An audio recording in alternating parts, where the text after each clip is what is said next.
Sayan sugar મિલના truck ચાલકો ઉતર્યા હડતાળ ઉપર। ટ્રક ચાલકો હડતાળ પર ઉતરતા મિલના સંચાલકો ચિંતામાં ગરકાવ। કલાક પછી જો આ ટ્રક ચાલકો જો ભરવા નહીં જાય તો 8 કલાક પછી ફેક્ટરી બંધ કરવાની ફરજ પડશે। સુગર મિલને નુકસાન થશે?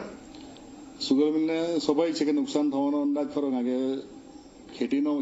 ખેતરમાં માલ પડેલો છે અને સુગર ફેક્ટરીનો પુરવઠો નહીં મળે એટલે સ્વાભાવિક છે કે આપણે મિલ બંધ કરવી પડે। પેલું આ નિયમ કાઢેલું ખરું કે નહીં, તો અહીંયા રસ્તા પર ભરવા જાય તો કોઈ પબ્લિક તો ખબર હોય, તમને શું ખબર જ છે કે રસ્તામાં કોઈ એમ તેમ થાય તો પબ્લિક તો માને નહીં। કોઈ આવીને કોઈ સાધારણ માણસ આવીને મારી જતા છે।